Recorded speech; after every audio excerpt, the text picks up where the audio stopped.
Hello everybody, FAI here, or I here, and welcome back to another Akai Talks video and another part in pretty much the tips and tricks series, talking about tips and tricks for the game. And today we're going to be talking about a two-part tips and tricks video in one video.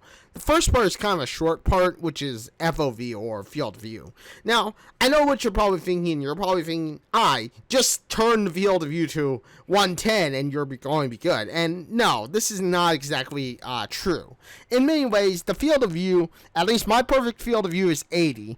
But as you can see, with 110 field of view, sure, you get a lot more vision, but your perception and what you see distance-wise and whatnot could be worse than what you see based on a closer FOV. Now, this is why most players rush to certain enemies and certain people, because they don't realize how bad the FOV is, or they don't perceive how close their enemy really is. So, this is why some players are 70 FOV, other players are 80 FOV like me, and some players are just somewhere between 70 and 110 in the case of Apex Legends. For me, 80 FOV is perfect because it's just the right amount of perception where I can see how far targets really are as well as how close they really are. So I'm not really fighting in a super close range, but I'm also not fighting in a super far range. And,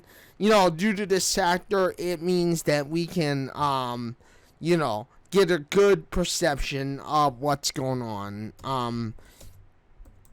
And, it's really a good idea to do that. So, in general, you've got to determine what the best FOV is. In my case, like I've said before, 80 FOV is the perfect FOV for me because I get a good perception of how close enemies or things are and how far things are. Now, realistically, as humans, of course, we can do a we can do a change on the FOV where we can get a good idea of where we are in some cases. Obviously with Fortnite it's a locked in FOV, which is about 80, give or take. I'm not sure exactly where it is on Valorant, but in Overwatch and in CSGO, in Apex Legends, even in Hunt Showdown, it's a adjustable FOV, which means that you can get a good idea of what you're doing and where you are going. But in general, you want to have at least a decent FOV that works for you, and it's good in your opinion or in your case, because again, the more FOV you have, sure, you get a better perception of everything, but it could just be more of a distraction for you. And because it could be more of a distraction for you, you just don't want to have that distraction of being at 110 FOV and then seeing one character somewhere and then another character somewhere else. Obviously that's too much perception, because like I said, even though humans have a 215 FOV by nature, we're never using that whole 215 FOV. In fact, some of us are not even using 110 FOV. Some of us are only using maybe a small percentage of our field of view that we really are, focused on, or we are really looked into. So, at the end of the day, obviously we want to change the FOV to where, it's, basically at a point that we can deal with, at a point that we can, live with. And, that's just something that we can do over time. Obviously, like I said, if you're at 70 FOV, like I said, you're not going to see a lot, but it may give you enough vision to see between two different targets. And, maybe when you're looking at one other target, you'll see the other target going forward. Some players, if you have it at mine, which is 80 FOV, you're going to still see the two targets and maybe a little bit between the left and the right of you. But you're not going to have it to where you're going to see every target and then not know which way you're going to. That's something that you will potentially have to deal with. But anyway, let's switch over to games and change to a different game so I can also show you the different perception that you get with other games. Alright, and so here we are in Overwatch, and this is another game where, of course, you can really choose what your FOV is like, or your field of view. And I'm going to show you this in practice range, of course, as it is with Overwatch. My field of view, of course, is 80, which is the same field of view I have on Apex Legends.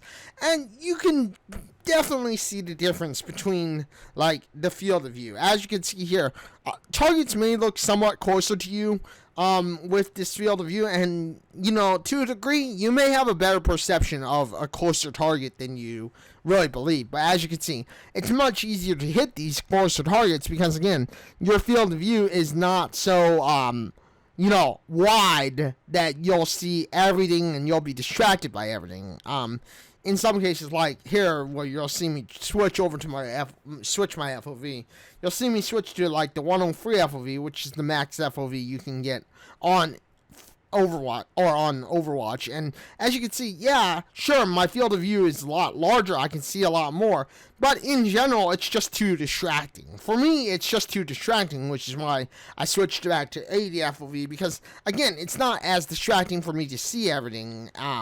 And I don't need to see everything. Here's something that many players don't realize when it comes to playing Overwatch, Apex Legends, or anything that has a FOV slider or field of view slider, is that in the end of the day, you don't need to see everything. I mean, the truth is, you don't need to see everything. You don't have to have vision on every single target, because again, vision on every single target means that it's just too distracting for you, and it means that you're going to be a little too distracted on what you need to see, and not just what you need to, and not what you, and maybe something that you don't need to focus on, because again, so many players want maximum FOV, and you know, I can see why everyone wants maximum FOV. Is just so that they can see everything that's going on around them, and it makes their movement feel faster. Now, this also will make their movement feel faster, but at the end of the day, you know, it's not a matter of needing to see everything. In some cases, it's okay to have some tunnel vision or some, like, small gap of vision that you may not see. I mean, that's why you have your teammates on the game. This is why you have teammates. And this is bringing up the second part of my video chat, which is, which is, of course, communication. And this is why you may have potato aim. A lot of players don't realize they may have potato aim because of the fact that their FOV is just way too darn high. Now, like I've said before, it's admirable to get high FOV if you really want it, but again, you're going to with the higher FOV, it means that you may go a little too close to an enemy than you'd want. This means that you may end up being right in somebody's face because your FOV is just like so far away. You're perceiving them to be so far from, actual distance. And this is one thing that you will see going forward, especially like when I play Tracer.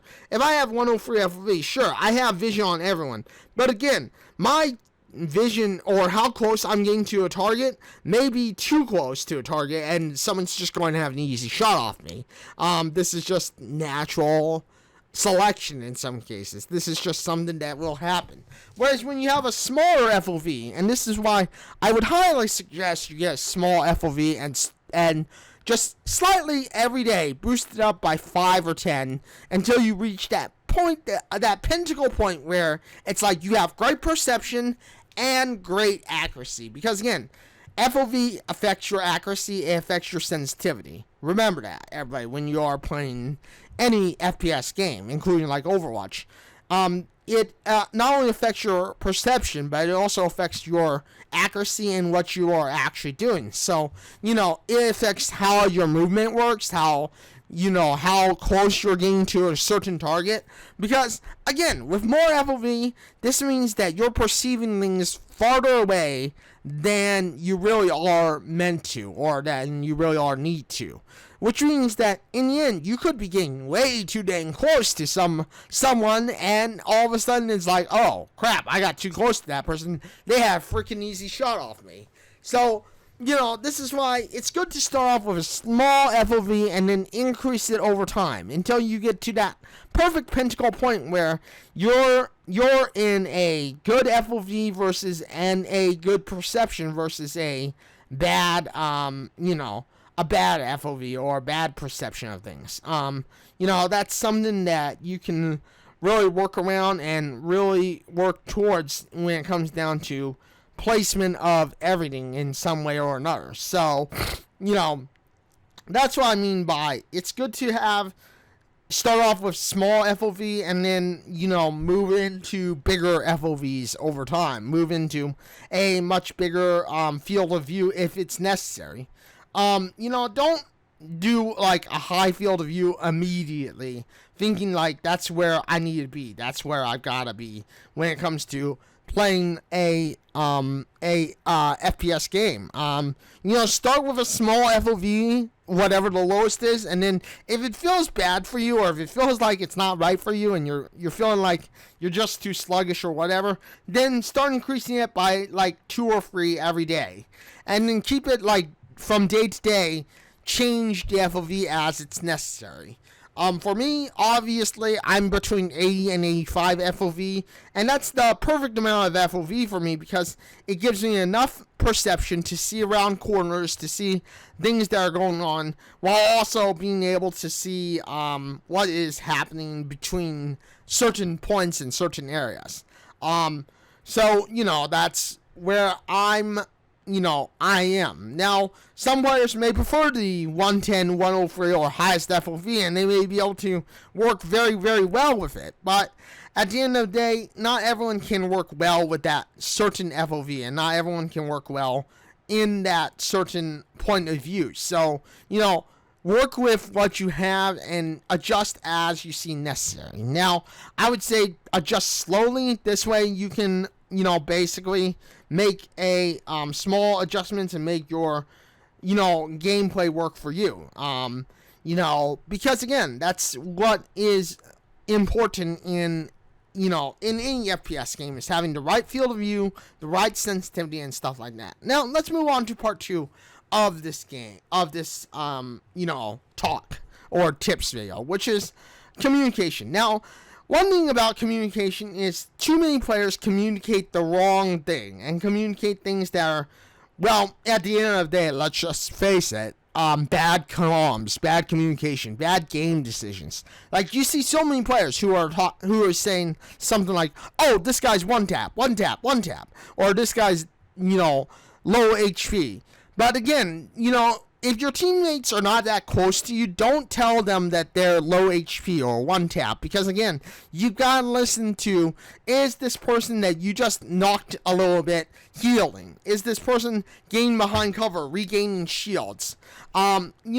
Always listen to your surroundings. Get a good idea and a good sense of what your surroundings are like. If you hear this person healing, tell your team, oh, this guy's healing. He was low, but he was healing. Or just say that this guy's low. That way, your teammates can get a better sense of, okay, this guy was low health. Maybe they're healing, or maybe they did heal, and if they did heal, then I'm going to back off. I'm not going to push it. Whereas if they don't have any healing, and you hear them not healing or anything like that, then tell your team, oh, this guy's not healing, or they have no healing. Give your team a good understanding and a good sense of what is going on, because again, your teammates may hear someone say, oh, they're one tap. They go in and they're not one tap because they all of a sudden have support or someone who healed them really, really well. And because they healed them really, really well, you're all of a sudden now in a bad situation where, where their game just gave that team an easy pick.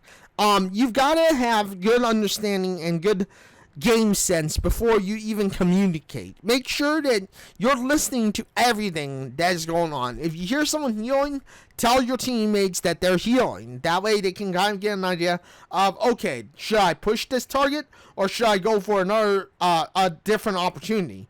Because again, it's important to know what your opportunities are and what you need to do. Not so much what is, your perception of the gameplay right now, or what you just saw. You don't want to give false information as it is. That's something that is so bad when it comes to players, is so many bad players or low tier players, they give false information that is not relevant to what is going on. And because they're not giving information that's not relevant to what's going on, they all of a sudden are looking like idiots, or they're all of a sudden looking like, oh, well, I didn't do anything wrong. There was nothing. My information was correct.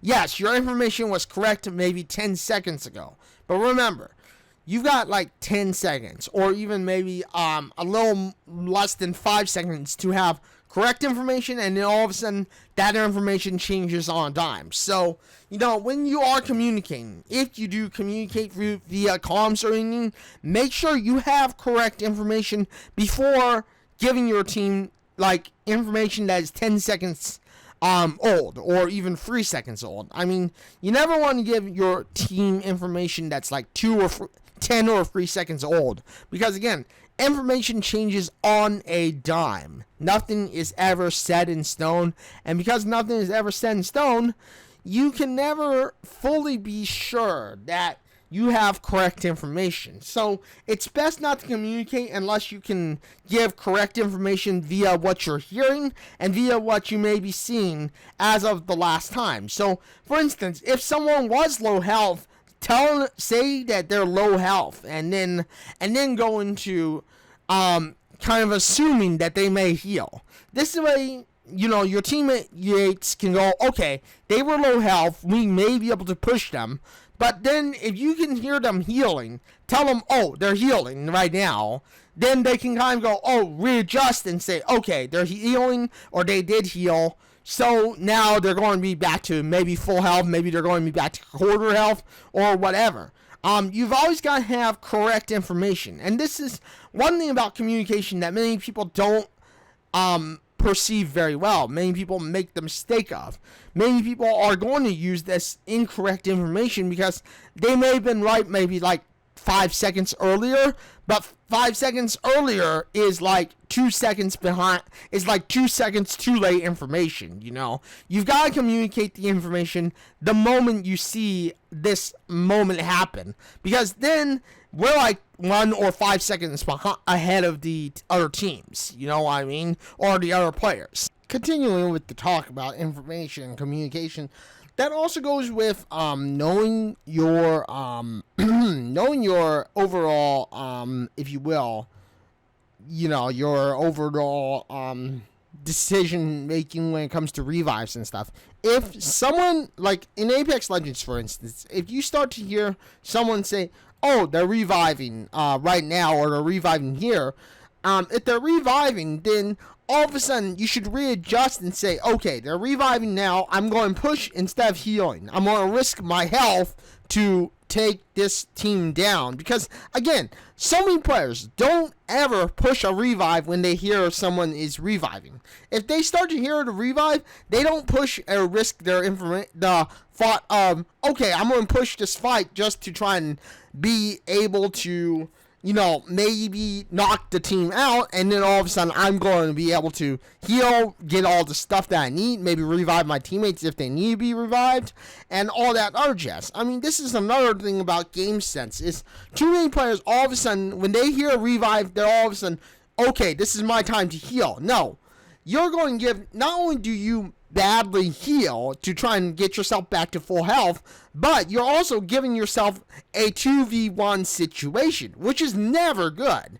that is such bad game sense decision making whenever you're playing an FPS game, especially if you get the chance to revive players in like Fortnite, Apex Legends, or some game that allows you to revive other players. You gotta make sure that when you hear that revive, you're pushing it. It may end badly for you, and you may end up feeling like, oh, that was a bad decision, but you've always got to push those revives. Always give yourself a chance to go, okay, they're reviving, I may be able to push them, I may be able to knock this team out, and I'm not going to put myself into a 2v1 situation. Because let's face it, if you decide to heal, and let's say you pull off the heal successfully, all of a sudden they pull off the revive, now they're in a 2v1 situation. And that 2v1 situation will never end well for you unless you're absolutely someone who knows the situation very well. And let's face it, 9 out of 10 of you do not know the situation very well to handle 2v1s. Heck, not everyone can handle 3v1s. I can barely handle 3v1s sometimes. But sometimes I manage to pull it off because I have a good understanding and a good sense of the situation. I know how to draw people into bad situations. You know, for instance, I can knock one person, then all of a sudden they're going to be in a panic mode thinking, oh my gosh, I gotta revive my teammate. I've got to push to revive my teammate because my teammate's in trouble. I'm going to need them. You know, and if that's the case, then all of a sudden you've got to go, okay, that's my time to realize that, okay, they're panicking, they're trying to tell me, hey, I'm in trouble, help me. And that's my point of view and my perception to go, okay, I'm gonna let them panic. I'm gonna let them believe that they are in need of help, because the more that they panic, the more they're going to have their teammates push into a bad situation where all of a sudden it's going to become a 3v1, it's going to be a 2v1 and then going into a 1v1. And, you know, of course, who's going to win when that happens if they're always panicking? It's going to be the person who knocked the first person on their team. You know, it's going to be the person who's knocked them. So, in the end, you've got to realize and recognize the situations of, okay, what should I do? And that's one thing about thirsting in any game. It's okay to thirst your team, enemy teams, but remember, don't thirst an enemy team immediately, because again, this comes into game sense, and we'll talk about this about why thirsting enemy teams immediately is such a bad idea. But to put it bluntly, you know, when an enemy is panicking, this means that they're going to be focused on making sure that they get the revive. And while they're panicking, trying to get the revive, you know, or maybe trying to push for that revive, they're going to end up making so many bad decisions where you can pop off on them. And, you know, like, thirsting an enemy only makes it to where they're going to be focused more on revenge, because now they don't have to worry about trying to revive their teammate. They don't have to worry about trying to, you know, focus on whatever the situation is. And that's just something that you've got to recognize when it comes to playing the game, is, you know, let your enemies panic. Let your enemies panic, because, again, when they are panicking, they're going to be so much easier to pick off, and it's going to be so much harder to have the 2v1 work out in not your favor. It's going to be ending up with the 2v1 possibly ending in your favor rather than their favor. Whereas when you try to take on a 2v1 after thirsting somebody, you end up basically ending a chance of a 2v1 and them making mistakes, because now they're going to be more focused on taking revenge rather than trying to maybe get in there for the revive. So again, this is something else that we will be talking about in another video, and in a solo video about game decisions and stuff, and why thirsting an enemy is so terrible when it comes to decision making. Yes, you secure the kill, or yes, you secure the elimination and you get them out of the game for a little bit of time, but you also end up making it to where that team now is focused on revenge rather than being focused on, you know, maybe trying to take on an attack or get in there to revive. And again, that's another thing we'll be talking about in a future video. But with that having been said, yeah, you know, with that having been said, I mean, you know, that's basically the talk video. Hopefully this video has helped you get a better understanding and an overall better, you know, reasoning behind, you know, working on your FOV, maybe lowering your FOV, as well as, you know, understanding communication. Because again, you know, like it is here, this was a bad decision. Like, I'm going to tell you right here, this was a bad decision. I ended up trying to thirst this guy because I didn't think his teammate was nearby, but his teammates were nearby. And luckily for me, because I know these situations at least fairly well, I can handle myself on this situation because, again, I know these situations. I know how to focus and handle these situations, at least to some degree, fairly well. But, I mean, you can see that I took on a 2v1, and yet, in the end, my teammate just couldn't take care of the last guy. I don't know what he was doing. I don't know what he was thinking. But you can see how, you know, how it's so bad to just thirst your team, your enemies, because of I want the elimination. Like, at the end of the day, you've got to make a smart decision and decide, is it smart for me to thirst this person, or should I leave this person alone just to try and get my enemies to panic a little bit? But yeah, that comes down to basically communication stuff and deciding on what is best. But hopefully, like I said, these videos have helped you. Maybe these tips have given you more information, more idea of how to play, you know, these games, how to be better. And hopefully it's helped you with maybe not being such a potato aim. I mean, again, you know, many players are kind of potato aim because they just don't have a understanding of, you know, how to, of course, set up or even be this person that can do, you know, all these little on-the-fly decisions. Good communication, good game sense, you know, even just having good sensitivity and FOV or field of view. As it is, I just want to say more field of view doesn't mean better field of view. Doesn't mean better gameplay. Doesn't mean that you will be better. In fact, sometimes less field of view is better for you than more field of view. And in the end, you want to have less field of view just so that you can focus and have better precision, better understanding of your distance between you and the target, as well as also maybe even better precision when it comes to just looking through a scope, looking at an enemy, and getting a good sense and idea of being able to focus on that target rather than saying, oh, look, I'm only focused on this target, and then all of a sudden this other target is coming in on one side or another. So, you know, but with that being said, thank you everybody for joining me today on this video. Thank you for watching this video. Hopefully this video has helped you with learning and being better at FOV and understanding your FOV. As I said before, less FOV is better than more FOV, but it's up to you to determine how much FOV is really you. In some cases, 80 FOV may just be perfect for you. 70 FOV may be perfect for you. In the end, just remember, less FOV is better than more FOV. I know this may seem weird and this may seem like, but that's totally different than what I've been hearing from everyone else. And it is different than what you've been hearing from everyone else. But it's different from what you've been hearing from everyone else because of the fact that it is true. You know, you never want to have more FOV if it's not necessary. And that's just something that you've got to understand when it comes to playing these games. But with that being said, thank you everybody for joining me today on this video. Thank you for watching this video. Thank you for being here. Thank you for stopping by. Thank you for hanging out. And yeah, with that being said, I am live on Twitch at www.twitch.tv/FA_EYE or I am live on Wednesday, Thursday, and Saturday for sure. Wednesday and Saturday, I'm usually live for about 4 to 5 hours, sometimes a little bit longer. And Thursdays, I'm usually live for about 2 to 3 hours. But yeah, with that being said, I'm also live on Monday and Tuesday for about 2 to 3 hours. And yeah, with that being said, thank you everybody for joining me today on this video. Thank you for watching this video. Thank you for being here. Thank you for stopping by. Thank you for hanging out. And thank you for being part of this video. And I hope to see you on Twitch at www.twitch.tv/FA_EYE or I.